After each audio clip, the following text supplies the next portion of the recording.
Hello everyone, a very warm welcome from the Australian National University here in Canberra, Australia. I hope that you and your loved ones are keeping safe and healthy. Before we could start today's session, I just want to acknowledge the Ngunnawal and Ngambri people who are the traditional owners of the land where ANU is located. And this is where we will be broadcasting to you from. I would like to pay my respect to their elders, past, present, and emerging. Now, as always, we are always very pleased to welcome our attendees from various parts of Australia and also around the world. And today we're particularly blessed to have a group of speakers from various parts of the world as well. And I'll go into that in a little bit more detail later on. But before I do that, I would just like to introduce myself and my wonderful team. So I am Evangeline, one of the medical students and a volunteer for the ANU COVID-19 peer support program. Now joining me are my colleagues. I've got Devashi and I've got Bridget, who are both medical student volunteers. And together we're led by Dipti Tulalika, who is an associate professor in hematology, and she's the program lead for this peer support program. Now, before we go into the presentation for today, I just want to let our attendees know a couple of housekeeping notes. So first of all, I'll ask all of our attendees to please have their videos and microphones switched off. This just to help make sure that our sound quality is as good as it can be and there will be no interference during our session. In saying that, I do encourage our audience to interact with us, and they can do so by using the Q&A button that's located at the bottom of your screen. Now, there is an option to also post your questions and your opinion anonymously, so you can do that if you wish. And I've also popped in our email address here. So if you experience any technical issues, or if you have any questions, or if you would like to volunteer to be part of this peer support program, feel free to email us and we'll try our best to assist you and get in contact with you. Lastly, there will be a poll that we will launch towards the end of this session. And I'll invite all of our audience to please select an option.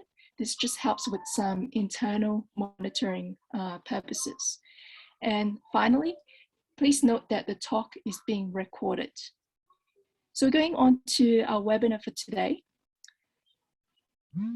So today will be an interesting session because it will be more of a discussion between our wonderful speakers. So we've got Associate Professor Vinay Lakra, who's from Australia here, and he will introduce to us the rest of the speakers, and it will be a talk around the challenges of health professionals accessing help from themselves. So without further ado, I'll hand over my time to you. Well, thank you, Evangeline. Pleasure to be here. And it's a bit of a different format today. So we wanted to have a conversation around challenges which healthcare professionals face in accessing help for themselves. And the reason why we put it as should I or shouldn't I is really because there is a dilemma sometimes amongst healthcare professionals, whether the priorities for themselves is more important or the priorities of their patients is more important. And most often what ends up happening is we focus more on providing support and care to other people, and in the process sometimes not take care of ourselves enough. So that's why the topic is titled that way. Now I'm joined today by three of my colleagues. We are all around 2.5 hours different from each other. So I'll start with the time zones first. So Balram Pandit is, Dr. Balram Pandit is the head of discipline of psychiatry at School of Medical Sciences, Fiji National University. And he's the founder and developer of MMEd psychiatry program at Fiji National University. He's also the founder of AHAN Foundation and is enriched clinical services in Fiji by starting newer special clinics and upgrading the existing services. Balram has had something to do with the COVID pandemic response in Fiji National University as well. Then, of course, I am there 2 hours after Fiji in Melbourne. So I'm the president of the Australian Royal Australian New Zealand College of Psychiatrists. I am a clinical director of a mental health service based in Melbourne, and I've had quite a bit to do with our COVID response. And those of our international friends and who might not know, we are still in lockdown. So in Melbourne, I'm still in lockdown. The length of my hair demonstrates that we haven't been to a hairdresser for last 6 weeks or so, 8 weeks. So, and then 2 hours ahead of us, after us is Ruben. And so Dr. Ruben Ong is the head of psychology department at the Institute of Mental Health, Singapore, and is practicing a child and adolescent clinical psychologist. So he's, as part of Institute of Mental Health Disease Outbreak Task Force, he developed the staff wellness support framework for COVID-19 to provide practical and psychological support to the staff for the current pandemic. And then another couple of hours, 2.5 hours really after Singapore, is Dr. Gautam Saha. Gautam is in India. He is the president of the Indian Psychiatric Society and a consultant psychiatrist in Kolkata. He is the director of Brain Neuropsychiatric Institute and Research Center.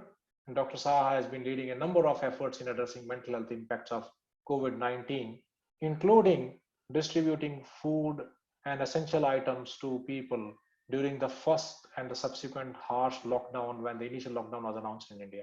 So something very unique Gautam and his team were involved in at that time. What we will do today is we will talk about a number of things. So we'll start talking a little bit about self-care and burnout, because a number of surveys during COVID-19 has been done in various countries which have identified high rates of burnout in healthcare professionals. So we'll talk a little bit about that. Then we will move on and talk about various symptoms people experience as part of during the COVID, whether when in the lockdown or otherwise. People experience anxiety, depression, various type of symptoms. Some people experience sleep disturbances, and we would talk a bit about differentiating between when does a symptom become an illness, because that is quite an important thing in order to seek help. Then we'll talk about when to seek help and where to seek help, and we'll all provide our own contributions based on our work in our own countries. And we'll also, during this period, we'll also talk a little bit about various issues very specific to healthcare professionals. How is it seeking help for a healthcare professional might be different than the general population. And then in the end, we will have a takeaway message, one simple takeaway message from each of us. So that's a bit of an outline for the program today. So I'll start with a little bit of data, because we did a survey recently for our college. So in September to November, during that time, we did a survey, and we surveyed all our membership during that period of time. And there were some restrictions at that time, especially in Victoria, Melbourne. What we found during that survey was that the top 4 stressors were around too much work, emotional exhaustion, and a lot of worries and concerns about the pandemic. Our trainees, they identified training issues and worries about exams as one of the key issues, because a number of exams were cancelled last year as a result of the pandemic. And so what a lot of people have identified through these surveys is that there is a high rates of psychological distress in healthcare professionals during the course of the pandemic, which has waxed and waned a little bit depending upon how the pandemic is managed over a period of time. So when the restrictions lifted, things got better, the rates of psychological distress reduced. But when the restrictions went up, the rates of psychological distress went up again. And so there has been high rates of psychological distress and burnout. And we want to talk a little bit about how do you prevent that from happening, because we all know prevention is better than cure. And so we'll start with Ruben to talk a little bit about, tell us, what can we do to look after ourselves, to not be in that situation of being burnt out or experiencing depression or anxiety? Okay, that's $1 million question, right? We're all talking about how do we take care of ourselves and so forth. So I'll generally suggest taking a biopsychosocial approach to maintaining our general well-being and preventing burnout. So in terms of biological approach, we can build up our physical immunity by maintaining good nutrition, having adequate sleep, and exercising regularly. I understand that this may be tough for healthcare workers on shift duties, but we should always endeavor to give our bodies the best chance to revitalize and to recharge. It's also important to let our bodies unwind. This can be achieved by engaging in relaxation exercises, meditation, and if you're as lazy as me, pay for an hour of body massage. But in fact, meta-analytic studies have shown that massage can actually decrease anxiety and reduce depression. Okay, so that's one thing to take note of. In terms of building up our psychological immunity, I think it's very important first to address many healthcare workers believe that self-care is being selfish, right? As healthcare workers, we tend to be very self-giving and other-centered, but we need to recognize that we can only take good care of our patients if we can take care of ourselves first. It's also helpful to learn how to reframe challenging situations. So when we catch ourselves having negative thoughts, we can ask ourselves, is there any evidence for this negative thought? Is there another possible reason for what has happened? Or how would another person look at this situation? Lastly, create for yourself a supportive environment with friends and colleagues. Schedule time for kindness and remember to be kind to everyone, including yourselves. So in summary, to answer the $1 million question, okay, it is to stockpile energy, emotional reserves, and coping mechanisms for yourself. Okay. That's a good start, because I think one of the things which people don't talk about, and you kind of alluded to, is being selfish. So we all have to be a little bit selfish, isn't it? We need to look after ourselves in order to provide good quality care to our patients. If we do not look after ourselves, then we will not be able to provide good quality care to other people. And I think you mentioned about the importance of the lifestyle measures. That is something which is quite important. We underestimate the impact of exercise, everyday exercise routines and things like that. And that is something which people would want to do. Gautam, do you want to add anything further to that? You're on mute.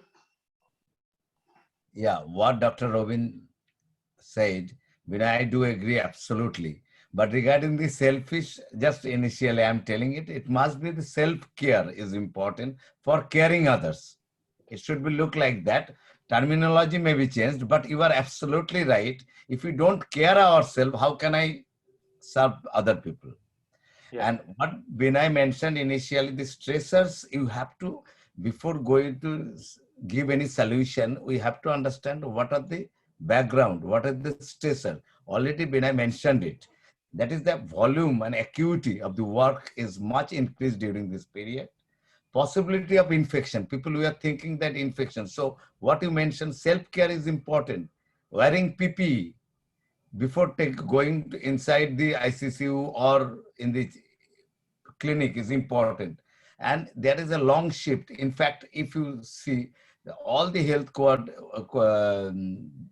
workers, if they work usually 8 hours, they might in some instances, they work at a stress 12 hours or like this, wearing this PPE. So it is a huge stress. Inability to save the patient. Sometimes there are lots of patients are dying, especially in the first wave. Taking this in the mind is really practically is very, very hard to accept this.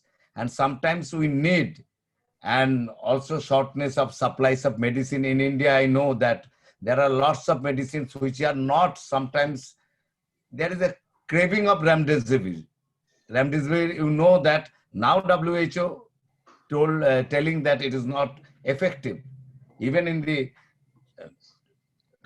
trial also, recovery trial also, it did not show its efficacy, but still people are running after that as if remdesivir cured that.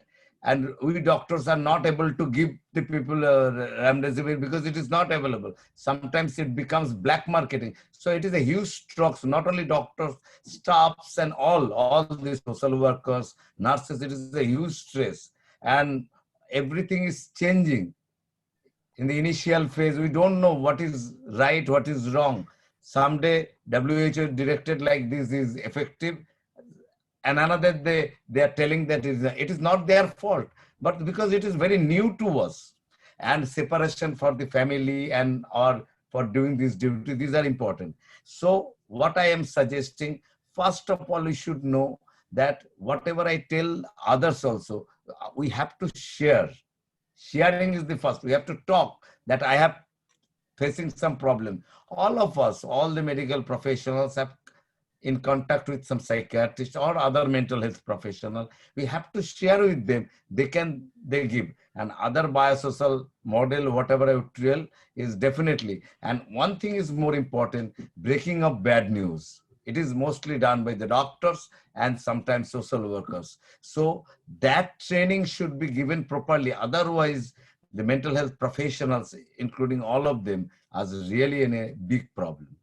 That is all. But that's very pertinent point, especially the uncertainty of the situation and how it evolved. One of the other things which we have observed here through a number of surveys which have been done over a period of time, that the levels of psychological distress went quite significant during restrictions. But when the restrictions were eased out, the levels of psychological distress started to go down.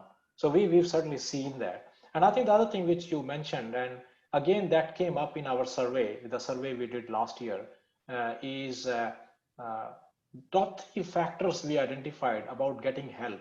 One of them was about having helpful colleagues. So as you said, having access to somebody you can have a conversation with or you can talk to. The other things which came out in it was access to peer review. Peer review is, having people from your own profession who you can interact with formally, and of course, support from family and friends. So that sort of support network which people have. Another factor, Vinay, I just want to mention, ethical issues are also important for a doctors. Sometimes some patient is ventilated. He is so bad, we know that there is outcome is 0. And some people are waiting on the queue. If we transfer them in the ventilator, may be possible. Whether I can do it ethically or not, we don't know. That confusion also leads to mental stress and anxiety, depressions also. Absolutely. So all of those stresses during different points of time would have contributed to experiencing that stress and of course burnout in relation to that. But essentially what we're finding through the surveys and through the information available, that having helpful colleagues around, being able to talk to your own within your own professional network, or also support from family and friends, is a positive and a protective factor in getting help. So that is something which might be very, very useful for everyone to think about, that if you, wherever you are working, you might want to look at what sort of supports are available to you, and subject to whichever situation currently in the pandemic is in different countries. I know in India, it looks like almost back to normal. Here we are in lockdown. In Singapore, it is kind of still locked down, but still the numbers are going up. So depending upon where the various situation is in different countries, but the important thing is that you have access to support from your colleagues and peers in your system. Like one of the things we did in our hospital, we established a peer support program, and then there were some colleagues here who established a program, peer support program called as a Hand in Help, which was more around, again, providing that help and support and connecting healthcare professionals to other people to access that help and support available to them. So that really, I think that's been very, very useful conversation in terms of accessing that support and help for yourself. How do you look after yourself? The other thing which I would want to mention here is really, I think we've used the word burnout a few times. Some of you might know burnout it is in the International Classification of Disease in its 11th revision, and it really talks about 3 things. One is feeling of energy depletion and exhaustion, and a lot of people experience that during different times of the pandemic, especially at the peak of the pandemic. increased mental distance from one's job or feeling of negativism or cynicism related to one's job. So that's basically, you enjoy your job every day, but you reach to a point that, God, I have had enough of it now. I don't want to, go to work, or I don't want to be there. And then of course, reduced professional efficacy, that you start to feel that you're not as effective as you would be. So really, I think there are important things to start to pay attention to, because that might be a starting point for you to go on to develop something else. And so if you do something early at that time, you might be able to arrest that. And that's where self-care becomes important. That's where, if there is a stress at work, you got to address that. Exercise, meditation, mindfulness, all those lifestyle measures Ruben talked about, they are important. And lastly, one of the other things which they talk about is addressing perfectionism. And I'll talk about perfectionism a little bit later. Perfectionism is rampant in healthcare professionals. It contributes to burnout. So we will talk a little bit about that later. Okay, so that's one part. That was the first part of our conversation.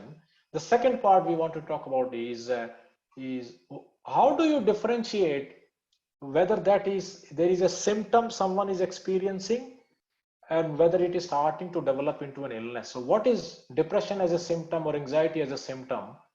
When should people start to worry that, okay, maybe I need to seek help?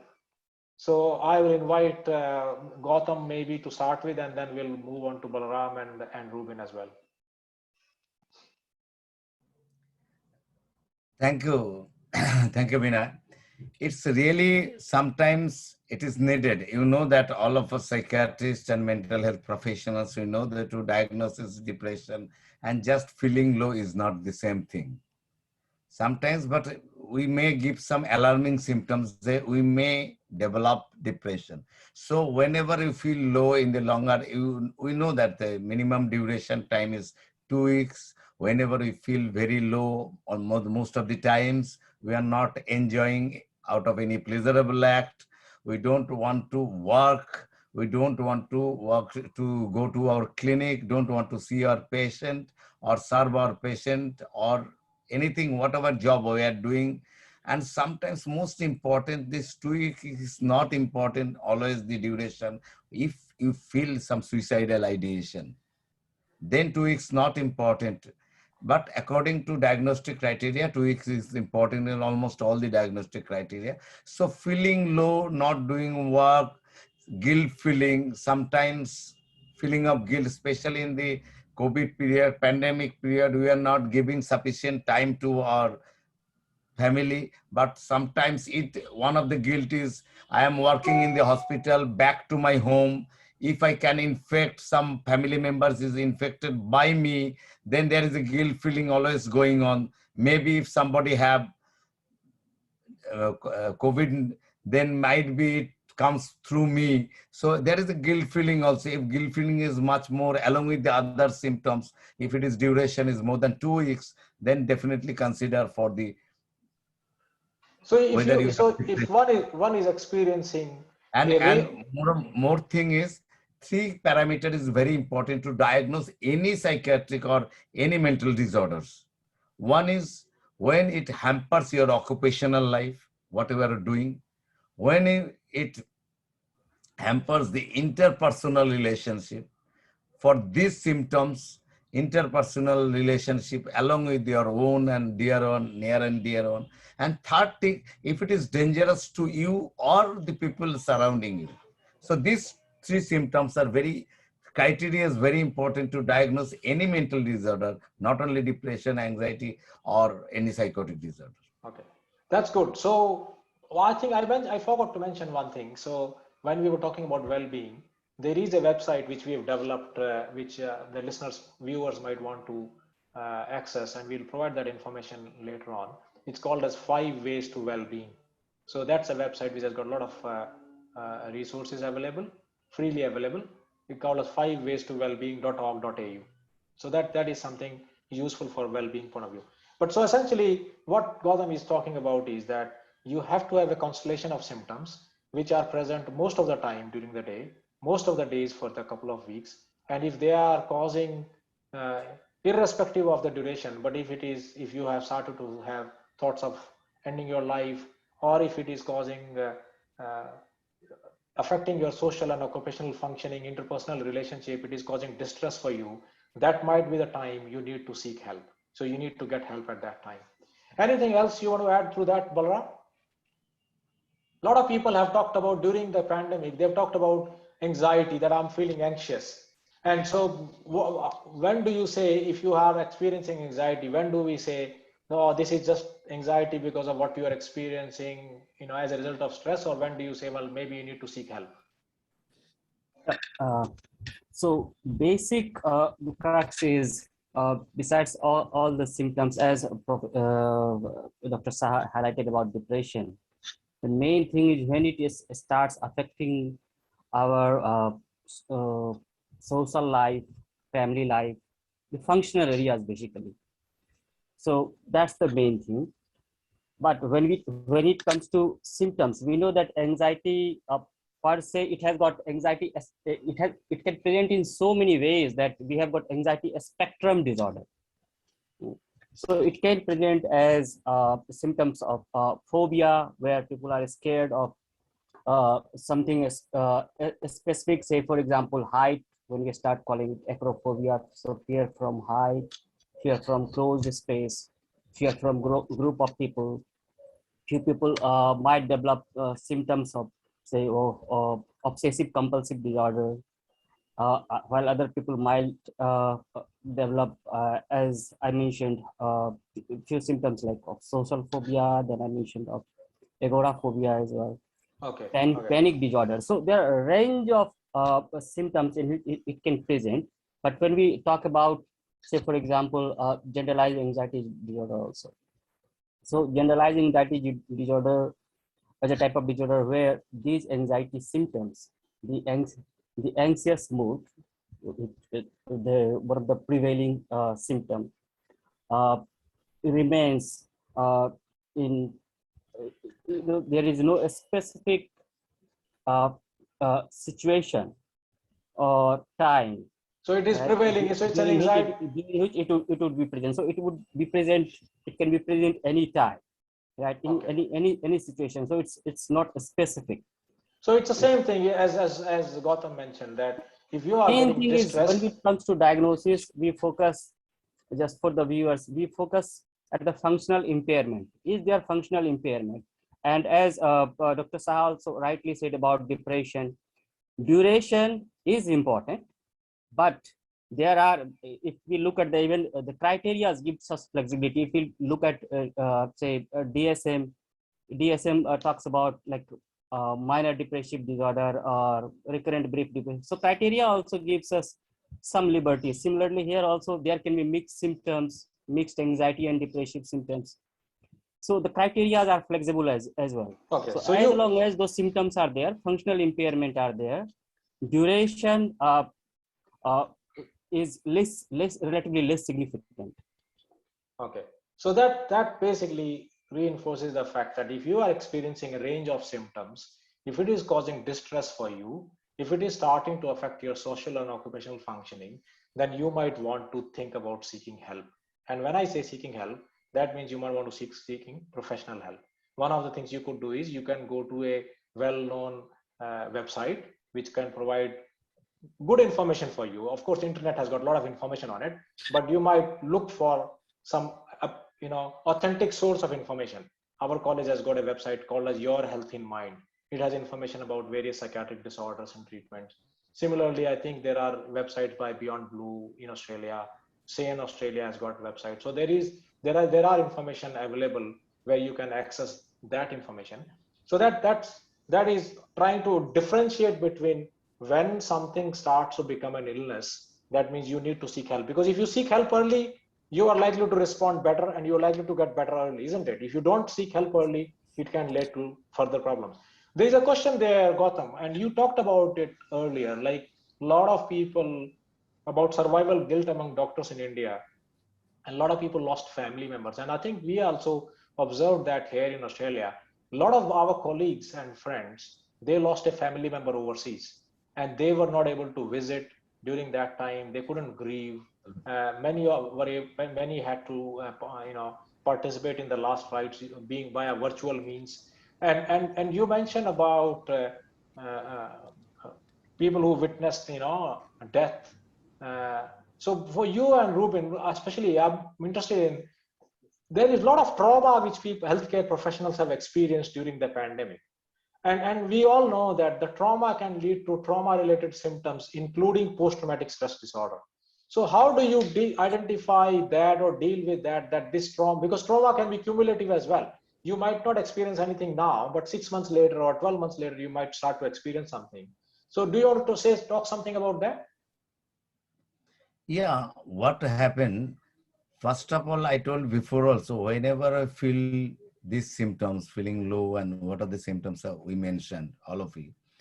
So, what are the colleagues, maybe if you are not a psychiatrist, or you may be nursing staffs, or you may be the social worker, whatever we are working on as a healthcare worker.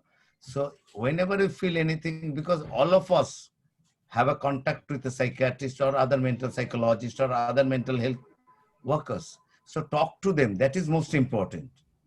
You are facing this, share these symptoms that I am not taking. Whenever you just think, if you need some brief counseling, you should take it. Don't hesitate. Sometimes you know that this hesitation, this confusion, whether I take the medical help or mental health help, there is a confusion not only the general population, among the doctors, even among the psychiatrists there are lots of studies that showed.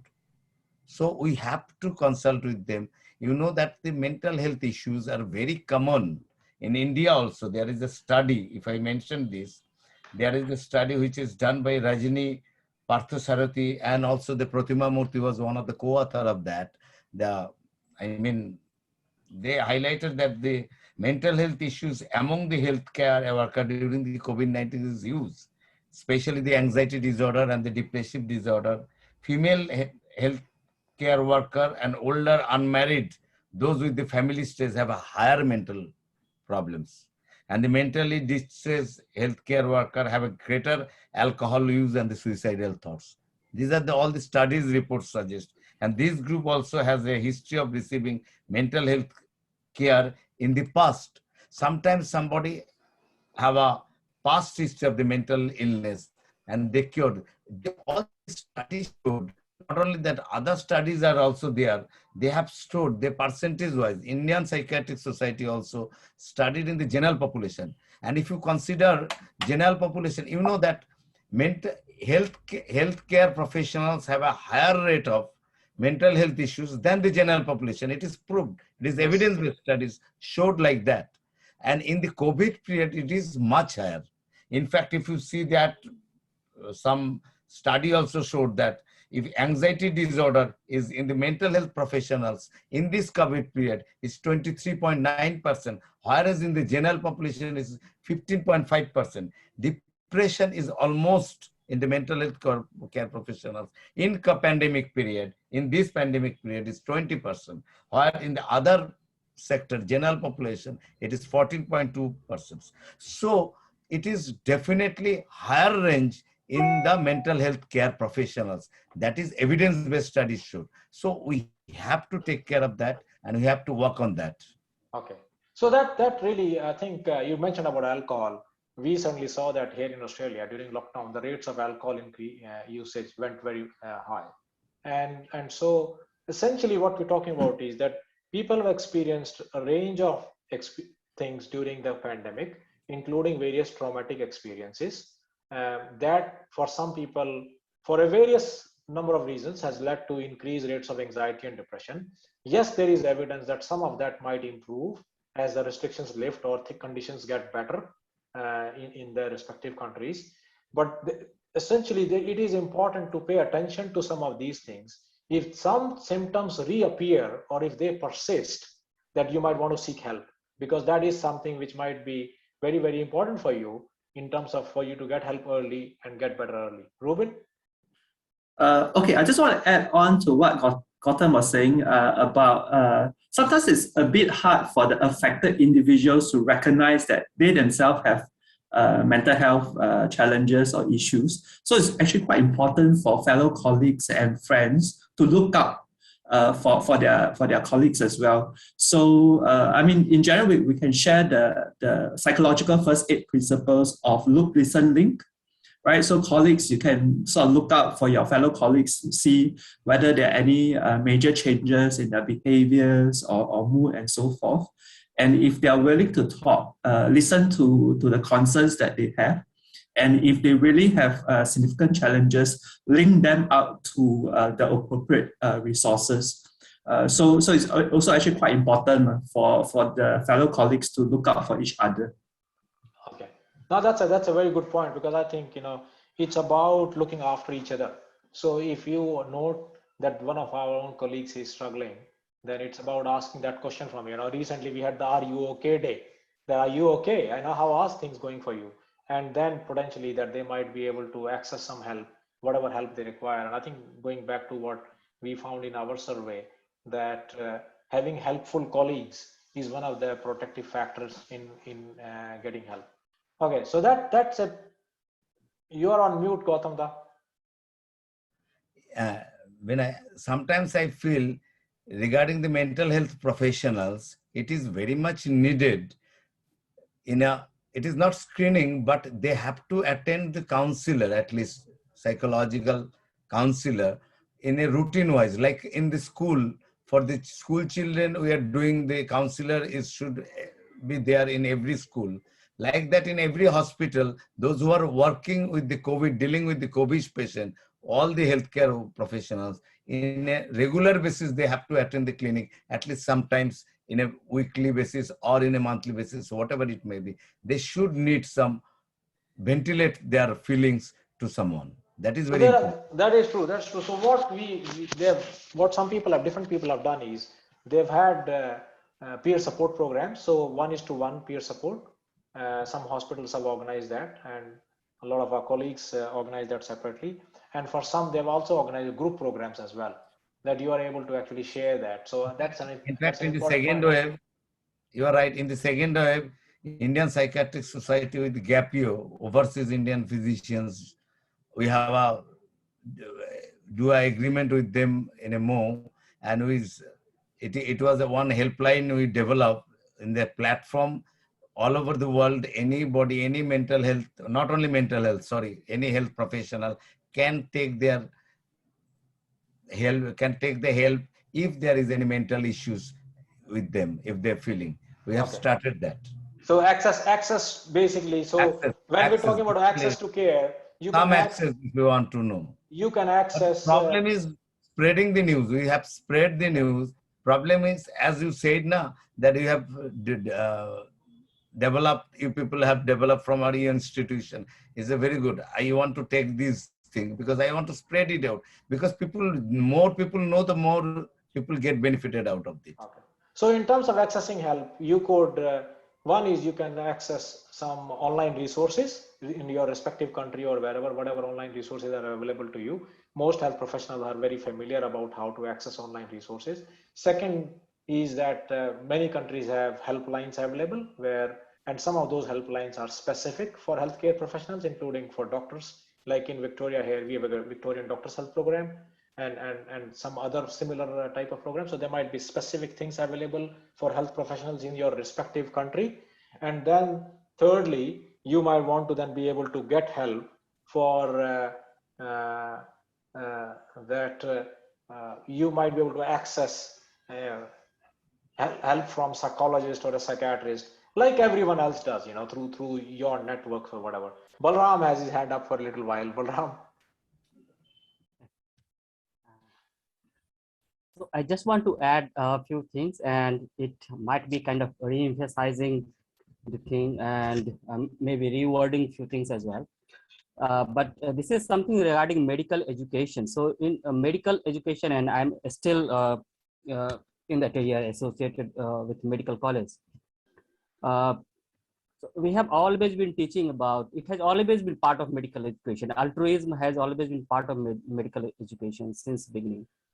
So I think it's high time when we start teaching our students about finding the balance between altruism and self-care. I had interaction with some of the young doctors, and during this pandemic, it's mainly young doctors who have manned on the ground.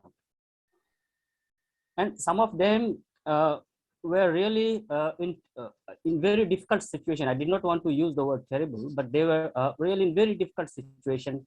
They did not have much support at home. They had young kids to take care of. The wife who was alone at home, not much support, she is also implied somewhere. So these doctors were both the couple, both the husband and wife, both the partners are doctors. They were in much more difficult situation compared to other group. And then when they were deciding whether one of us should quit the job, then this I think that like I should be a bit altruistic. The thought that I should be altruistic. If I run away at this point of time, then what my colleagues will think about me, what the society will think about me, what the system will think about me. Those were the predominant thoughts, and it took a lot of courage for them. I am aware of one or two person who took very boldly, who took those decisions, and so in a way, I would say that I am happy that finally they mustered that courage, because anyway, at least one of them were already serving, and someone was required to take care of their future, their young kids as well. So we have to be pragmatic sometimes and make a wiseful decision. So that's one thing, and I think that should be emphasized in medical education as well, that you have to take a reasonable decision, that being having altruism as part of your professionalism is good thing, but then you need to be pragmatic, you need to be reasonable, and you need to look at whole other things as well. When we look at this pandemic itself, this is not the illness per se. If it has affected the whole society, you know, the overall environment, the way we live, our lifestyle, and it had created problem in the relationships as well. Yeah.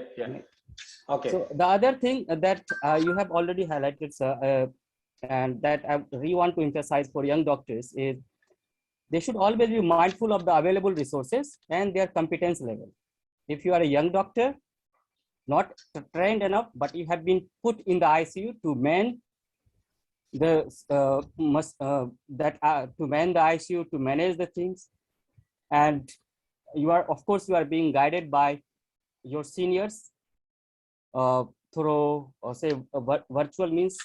Then be always mindful that, you know, this is a difficult time, and there is the certain decision has been made, and that you are not the only one who have been part of the decision. Many times young doctors are not even asked when the decisions are made at the top level, so they should not think that they are responsible for those deaths, right? And they are not, as they are not the only one, especially in the clinics also, it's not only them who are making the decision, it's the team's decision, right? Yeah. So similarly the responsibility goes to the team, it's not them, so they should not blame themselves. And so as it was last point that I want to make here, I think again it has already been said. What we did is, here we paired up registrars with the registrars, nursing staff with the nursing staff, and if something is spilled from that support group, then we jumped in to support them. Okay. Thank you. So that really, I think we've talked quite a few times about support from professionals around you, isn't it? The support network which is available to you wherever you are working or in whatever system you are, that is quite important. There are a few questions there, and I will try to answer these questions as well while we go along. Somebody talked about mentors, how they can help. Yes, of course, mentors can do a lot of things. So I have a few mentors. It's always useful as a healthcare professional that you have a mentor, because a mentor you can contact and talk to, and they can certainly help you with that. The other question here is, what are countries doing to prepare for the long-term mental health outfall from the pandemic? Now, that is, of course, a bit of a longer, it requires another webinar for an hour or so, but certainly we are aware that the mental health impacts of the pandemic will continue for a longer period of time. So there is already some planning in a number of countries, including in Australia, about how they want to address the fallout from the pandemic. And sometimes some of those things, traumatic experiences we talked about, some of those things will become evident as time progresses, 6, 12, 18, 24 months. So there is something which we all need to pay attention to, and make sure that when people experience something, that they seek help. What is the role of organization to support employees? Absolutely. If you have a organization which they need to support you, and so many organizations went to extreme lengths to support their employees, to provide the right kind of resources for them. Rubin led the psychological support program for his hospital there. I was involved in our program. Gautam has talked about the Indian Psychiatric Society's program to support people, even though it's not about employees, but there are lots of responsibility. Absolutely, online awareness programs we are doing. That is one of the most important thing for all organizations. That's right. And then I think lastly, somebody's asked about mental health support services in Australia. What are the services available in Singapore, Fiji, and India? So I think Balram has mentioned a few things. Singapore, I think Devoshi wanted to talk in this. And then I think the other thing is through this program, through this COVID International Peer Support Program, we've been actually helping the program, not me, but the program has been helping health professionals. So that is something to remember as well. And they have been checking in with them at the end of it, and also if they need to be available to talk. So that all of that is resources are available to people to support them. And lastly, there is a question about what if a person confides in us about their mental health struggles but refuses to officially receive help in fear of their career image. So that is something actually quite interesting, because unfortunately there is still a lot of stigma attached to mental health issues and accessing mental health support services. I would try and see how we can support them. I think people have asked me this question. Oh, I'm going for a job interview. I've got depression. Should I tell them that I've got depression or not?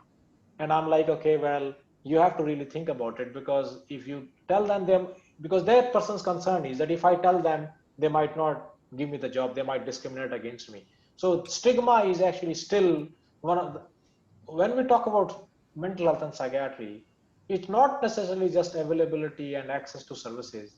The most important challenge we still face is stigma. That because of stigma, a lot of people do not access help in a timely manner. Okay, so we've got around 10, 11 minutes left. And so we've talked about burnout self-care. We've talked about when to seek help, differentiating between symptoms and illness. We've talked about where to seek help, online resources and helplines and professional help. I want to talk, and we've talked about, when to seek help urgently, self-harm and suicidal thoughts. Next 10 minutes, we want to talk a little bit about, there are specific issues to health professionals, and we've started to talk a little bit about it already, stigma. There is quite a bit of stigma around accessing help for mental health issues, but there are a number of other issues which are specific to health professionals. So do you want to talk about that, Rubin? Okay, so I think that the health issues or mental health issues that healthcare workers will face is generally what Gautam has described just now. Really, the anxiety, the stress, and the PTSD symptoms that some of these healthcare workers may have. But just to also add an optimistic note, recently we did a study in Singapore, actually last year at the start of the pandemic, to measure the anxiety, stress, and depression levels of healthcare workers. And when we compare it to international studies, right, we actually found that the level of stress and anxiety and depression is actually lower than most other countries. And the hypothesis that was postulated then was because in 2003, Singapore actually went through SARS, which was actually an epidemic, like wasn't a pandemic. It affected a couple of countries. But because we had that experience managing SARS, the second time round when we were hit with this COVID-19, the healthcare workers seems to be able to cope with this much better. So I believe that touch wood, okay, if we do encounter another pandemic, most other countries, if this was their first time managing a pandemic or epidemic, they will be able to deal with this much better. Well, I think certainly, that's an important point because over the course of the pandemic, we have learned a number of things, and we have become slightly better in managing few things, even though some people might disagree with that. But I think the other thing I want to talk about is healthcare professionals are very worried about confidentiality when they seek help for themselves, especially for mental health issues. So that is something is very, very important to be aware of. They are also worried about privacy aspects of it. Who else knows that I'm seeking help? So I think for those of us who are providing help for them, or for those of us who have identified that somebody needs help, it's important that we are mindful of those issues. And I think seeking help early is important. I think that's a thing which I really want to emphasize, that like every single thing in rest of medicine, if you seek help early, your outcome is better. And that is true for psychiatric problems and psychological problems as well. The other thing I want to mention is about self-medication. Now we talk a little bit about that. Certainly the advice here in Australia is that you should not self-medicate. So if you have a healthcare problem, you should have your own GP and you should seek help from your healthcare professional rather than prescribing for yourself or managing yourself. And I'm pretty sure it is similar in other countries as well, because there are a lot of challenges and problems when you start to treat yourself. It is also always important to seek professional help. Gautam, mute. Yeah, you are absolutely right, because self-medication is one of the worst thing also in the general population. Even in our doctors, we have to understand, whenever we need any surgery, we will go to the surgeon. Whenever we need any physical problem, we will talk to our physician friends and get help. If we need any gynecological help of my wife, or if anything, so we go to the gynecologist. So what is the harm whenever you face some mental health problems? You should consult with mental health professionals. That is the best way, and you do it. And regarding stigma, one thing still I believe, stigma is associated with the available treatment approach. If treatment is very good, then stigma will be gone, because you consider the tuberculosis. Now there is no stigma almost among the tuberculosis, but the initial period, the treatment is not there. Similarly, mental health problems also we have now. So good treatment approaches. So treatment stigma is much less, but still it is there. So we need much research on what that regarding the treatment and regarding the outcome of the psychological illness, that we need much. And this COVID period showed it, finger it out, that we need this approach, not only the treating the patient, also the research work behind this, to make better outcome of the patient with mental illness. That is what we should understand. Absolutely. So I think, you're interesting. You mentioned about tuberculosis. It applies to cancer. It applies to HIV, AIDS. The stigma has reduced because of effective treatments. And one of the things we want to share this with people, that there are very effective psychological and physical treatments for various psychiatric disorders. And so if people are experiencing something like that, they need to seek help. There is a question there about, would you recommend short-term benzodiazepines to healthcare workers? Well, we are not providing specific advice to people's situation here, but I would advise that if someone thinks that they are not sleeping well, or if they are experiencing some anxiety and they need some physical treatment, when I say physical treatment means medications, they should seek professional help. You should go to your own personal doctor or a general practitioner or your own specialist and consult with them, and then follow their advice about that particular treatment. It absolutely depends on the treating physician. Absolutely. So really what we are kind of almost at the end of it, and I really want to come back to burnout and self-care, because prevention is better than cure. And one of the things which I mentioned earlier on One that. thing, Vinay, I want to mention, there are lots of studies during this COVID period regarding the what are the mental health issues with the mental health professionals and the also general population. But there is no study, at least I have not encountered like this. What are the relationship of resilience with the mental illness, mental health issues during this COVID It's period? very interesting you mentioned. Resilience is very important in this process. Absolutely, absolutely. So I think then we will end by just adding a couple of things. One is perfectionism.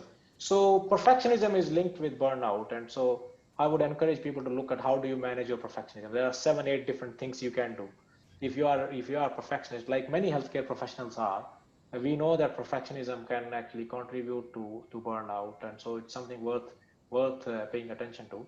Resilience, you talk about quite interestingly, Gautam. I think one of the things which has been evident during the pandemic is that how quickly people adapted. Yes, coping mechanism. Here we are using virtual means to do this webinar today. If the pandemic wouldn't have happened, we probably wouldn't have been able to do this for another 4, 5, 6 years, right? So I think it is important to recognize that that there is a significant degree of resilience amongst ourselves, and also that we bounce back.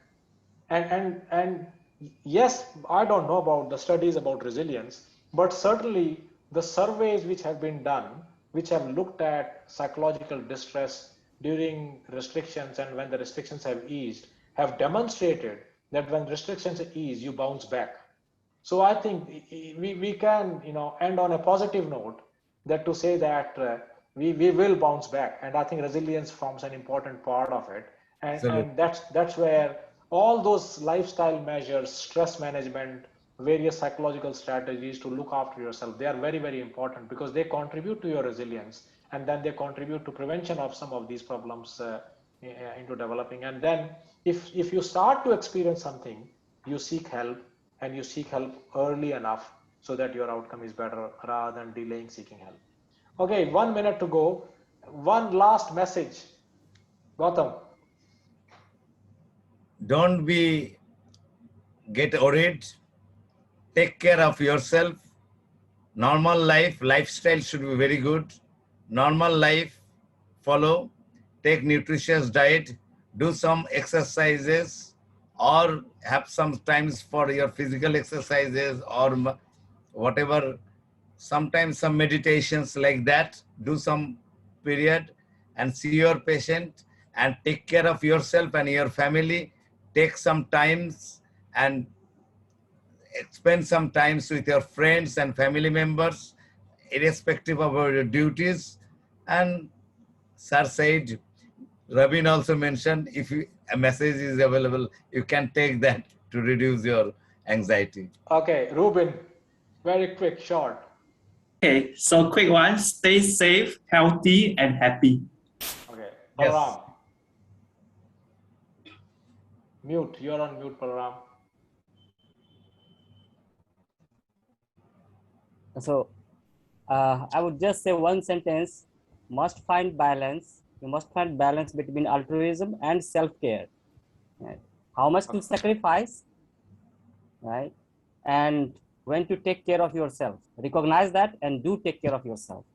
Okay. Well, I will certainly end with that it is very important to look after yourself, because if you don't look after yourself, then you cannot provide good care to your patients. And there are a range of things we can do.